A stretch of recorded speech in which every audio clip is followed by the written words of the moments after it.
అందరికీ నమస్తే అండి. మీకు ఇక్కడ ఫోటో పెడుతున్నాను చూడండి. మన సిగ్గులేని సాక్షి రాసిన వార్త మాట.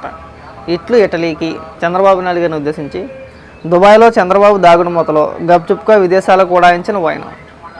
అసలు నేను తెలియక అడుగుతా సాక్షినే. ఇప్పుడు అందరూ జగన్మోహన్ రెడ్డి లాగా కోర్టులో పర్మిషన్ తీసుకుని వెళ్ళాల్సిన అవసరం లేదు. ముందు అది తెలుసుకోవాలి నువ్వు ఫస్ట్.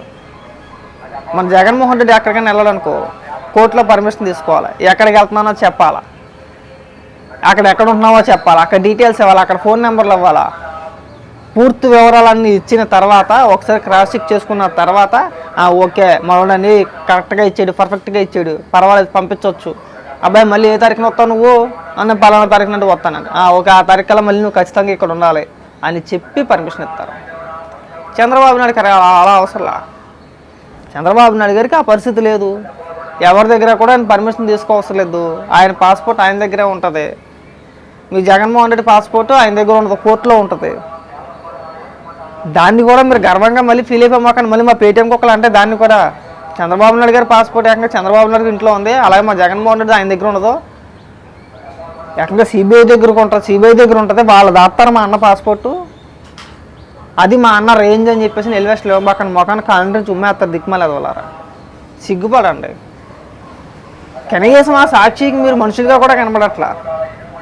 అదో పత్రిక, దాన్ని చదివే వాళ్ళు ఒక కొండెర్రు గొర్రెలు అలాగనే అనుకోవాలి. నిన్న ఒక కథనం వండి వడ్డించింది. అమెరికాకి వెళ్ళిపోయాడు అన్నారు, పర్మిషన్ లేదన్నారు, అక్కడెక్కడ ఆపేశారన్నారు, ఇమిగ్రేషన్ అధికారులు ఆపేశారని చెప్పేసి నిన్న ఒక కథనం, ఇవాళ ఒక కథనం. మొన్న ఎమ్మెల్యేలు ఓటర్ను కొడితే ఓటర్ తిరిగి ఎమ్మెల్యేని కొట్టాడు. ఆ ఓటర్ కొట్టిన ఫోటో వేసింది కానీ ఎమ్మెల్యే కొట్టిన మాత్రం రాయలా. అలా ఉంటే సాక్షి వార్తలు మాట. ఒక్కొక్కసారి నవ్వుకుంటాను నేను. సాక్షిలో వచ్చే వార్తలు చూసి నవ్వుకుంటాను. ఖచ్చితంగా నవ్వుకోవడానికి పనిచేస్తుంది ఆ పత్రిక. సిగ్గు ఎగ్గు లేని విలువలు లేని పత్రిక ఏదైతే ఉందంటే అది ఖచ్చితంగా సాక్షి. సిగ్గు లేని వ్యక్తులు ఎవరైనా ఉన్నారంటే సాక్షి యాజమాన్యం. జగన్మోహన్ రెడ్డి కావచ్చు, లేదంటే అలాడు కావచ్చు, ఎవరైనా కావచ్చు. కనీసం వాస్తవాలు ప్రచురిద్దాం, ప్రజలకు మంచి, ఇగో ఇది వాస్తవం, ఇది అవాస్తవం, ఇందులో వార్త ఈ వార్తలో ఇంత నిజం ఉంది అని తెలియజెప్పే ప్రయత్నం కూడా చేయరు. ఎంతసేపు వాళ్ళకి అనుకూలంగా రాసుకోవడమే. అదొక పత్రిక. అది కూడా మళ్ళీ రన్ అయ్యేది ఎవరిపోయినరా అంటే మళ్ళీ ప్రజల సొమ్ముతోనే. దానికి వేల కోట్ల రూపాయలు దోచిపెట్టేసాడు 5 ఏళ్ల కాలంలో. సాక్షికి మామూలుగా దోచిపెట్టలా, ప్రజల సొమ్ము వేల కోట్ల రూపాయలు దోచిపెట్టేసాడు ప్రకటనల పేరుతో. ఆ ప్రకటనని, అమ్మఒడని, విద్యాదేవుదని ఎక్కడికి వెళ్ళినా సరే పెద్ద ప్రకటన సాక్షిలో. ఆ ప్రకటనకు వేల కోట్ల రూపాయలు తగిలేసాడు. మామూలుగా తగలేలా. అది పరిస్థితి. వాళ్ళు చేసేది ఏంట్రా అంటే ఒక పార్టీ కొమ్ముగాయడం, మాట్లాడితే విలువలు విశ్వసనీయత. మన భారతిరెడ్డి గారు మాట్లాడుతున్నప్పుడు కూడా నేను చూసా. లేదండి మా పత్రికల్లో వచ్చేది, మా టీవీలో వచ్చేది ఏదైనా కానీ వాస్తవం అయితేనే మేము వేస్తాము. 1-10 సార్లు క్రాస్ చెక్ చేస్తాను, నేనే చేస్తాను, నేనే గుద్దుతాను, ఇక్కడ నేనే ప్రింట్ చేస్తాను, అప్పుడు కానీ వదలం మేము అని చెప్పేసి చెప్పుకొచ్చింది ఆవిడ. మహానటులు అందరూ ఎక్కడో లేరు, ఇక్కడే ఉన్నారు. మిమ్మల్ని మించిన నటులు ఎక్కడ ఉండరు దేశంలో. ప్రజలకే కనబడి జగన్మోహన్ రెడ్డి నటిస్తూ ఉంటాడు, తెర వెనకాతల భారతిరెడ్డి గారు నటిస్తారు. అంత గొప్ప నటులు. లేదంటే దానికి ఆ వార్తకి సంబంధం ఉంది అసలు. కొన్ని మీకు వచ్చిన సమాచారం ఏంట్రా, మీ దగ్గర ఉన్న సోర్స్ ఏంట్రా అంటే దానికి సమాధానం చెప్పరు. ఇప్పుడు దుబాయ్లో అట్లా అన్నారో, ఇటలీ అన్నారో, మీకున్న సమాచారం ఏంటి, ఏ ఆధారంగా చెప్తున్నారా కనీసం చెప్పండి అంటే అది కూడా చెప్పరు. దానికి వీళ్ళ దగ్గర ఆధారాలు ఉండవు. వీళ్ళు ఏంటంటే పైనుంచి ఒక స్క్రిప్ట్ వచ్చింది. సజ్జల రామకృష్ణారెడ్డి ఇంకోటి ఎవడన్నా కానీ వాడు స్క్రిప్ట్ ఇచ్చేస్తాడు. ఇగో మీరు ఈ విష ప్రచారం చేసేయండి, చంద్రబాబు నాయుడు గారు ఎక్కడి నుంచి ఎక్కడికి వెళ్ళారు, ఇటలీలో ఆ ఇంటర్పోల్ అధికారులు విచారణ చేస్తున్నారనో ఇంకోటనో కథలు వచ్చేస్తాయి. వాటిని వాళ్ళు తిప్పేసుకుంటారు. ఈలోపు సోషల్ మీడియాలో ఒక పెద్ద పెయిడ్ టీం ఉంది మనకి. ఆ టీం వైరల్ చేసేద్ది. ఇక మా గొర్రె బ్యాచ్ ఒకటి ఉంది, గొర్రెలు ఉన్నారు పాపం. ఇంకా వాళ్ళకి ఏమీ తెలియదు. వాళ్ళకి పాపం గుడ్డది సేలిపోయినట్టే. వాళ్ళ అన్నకి 2 ఉన్నాయంటే 2 ఉన్నాయంటారు వాళ్ళు. సాక్షిలో మీ అన్నకి 2 ఉన్నారా అంటే 2 ఉన్నాయంటారు వాళ్ళు. అసలు ఆ సమస్య సాధ్యపడదరా, అలా ఉండవు. ఏ మనిషికి 2, 3 ఉండవు. కానీ మా అన్నకు ఉన్నాయంటున్నారంటే నిజంగా సాక్షి చెప్పిందంటే ఉన్నాయేమో. మా అన్నకి 2 ఉన్నారా అని చెప్పినా చెప్తారు వాళ్ళు. అలాంటి వ్యక్తులు వాళ్ళ గురించి ఎంత తక్కువ మాట్లాడుకుంటే అంత మంచిది. ఆ కొండ గొర్రెల గురించి పెద్దగా మాట్లాడుకోవసరం లేదు. వాళ్ళు నిశానీగాళ్ళు అయితేనే వాళ్ళకి భజన చేస్తారు, మిగతాడు ఉడి చేయడు.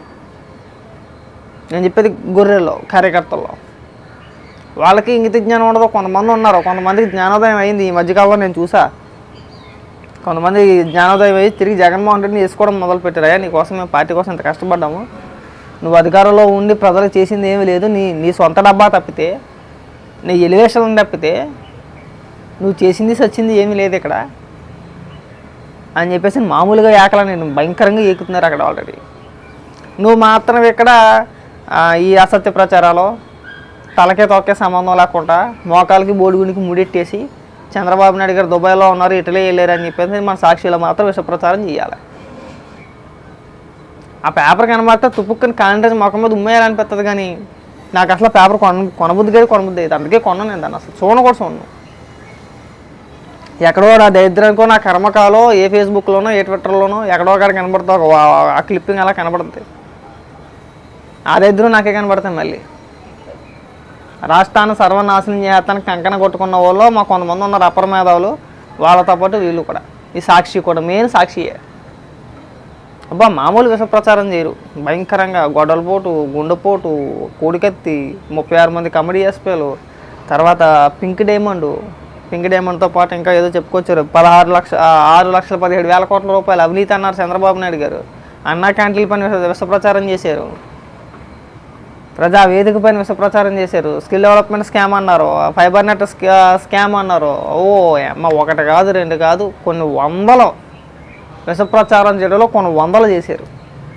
తేలింది లేదు సచ్చింది లేదు.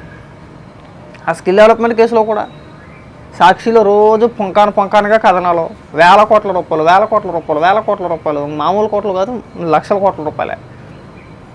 అక్కడ కోర్టుకి చెప్పేది వేరే. ఒకటి 3,000 కోట్లు అంటాడు, ఒకటి 370 అంటాడు, ఒక 36 అంటాడు, ఒక 37 అంటాడు. లాస్ట్లో ఎంతరా అంటే తెలుగుదేశం పార్టీ ఆఫీస్కి ఎలక్ట్రోల్ బాండ్ల ద్వారాగా 26 కోట్లు 27 కోట్ల రూపాయలు వచ్చినాయి, అదే ఇది అంటాడు. అప్పుడే కోర్టు కాంగ్రెస్ మొఖం మీద ఉమ్మేసింది, అందులో ఏమీ లేదు, మీరు డ్రామాలు వేస్తున్నారు, ఇవన్నీ ఏం జరగలేదు అక్కడ, సర్దుకోండి అని చెప్పేసి అప్పుడే చెప్పింది. ఇంకా అప్పటి నుంచి మళ్ళీ కొత్త డ్రామాలు, నిన్న ఒక డ్రామా ఇవాళ ఒక డ్రామా. నిజంగా అది పేపరే కదా అసలు, దాన్ని మించిన తలకమాన్ని పేపర్ ఇంకొకటి ఉండదు, చెత్త పేపర్. మళ్ళీ వీళ్ళ మీడియా గురించి విలువల గురించి మళ్ళీ ఇతర మీడియా సంస్థల గురించి వీళ్ళ పాఠాలు చెప్తారు ఇక్కడ కూర్చొని. వీళ్ళ మీడియాలోనే వీళ్ళ సాక్షిలోనే కూర్చొని ఆంధ్రజ్యోతిని, ఈనాడుని, TV5కి వాళ్ళ ఉపన్యాసాలు వీళ్ళు ఇస్తారు. మళ్ళీ ఇక్కడ కూర్చొని వీళ్ళు చెప్పే మాట వాస్తవం ఉండదు, వీళ్ళ మాట చెప్పే మాట అబద్ధం, చేసే పనులు అబద్ధం, రాసే ప్రతి మాట అబద్ధమే, ప్రతి అక్షరం అబద్ధమే. పైగా తిరిగి వీళ్ళు వేరే వాళ్ళకి పాఠాలు చెప్తారు. మీడియా విలువలు దిగజారు చేశారు. మీడియా అంటే అలా ఉండాలి, మీడియా అంటే ఎలా ఉండాలా, ఇక నువ్వు రాసే రోతరాతలు ఏంట్రా దాని గురించి చెప్పరంటే దాని గురించి మాట్లాడాడు. అసలు వాటి గురించి మాట్లాడరు.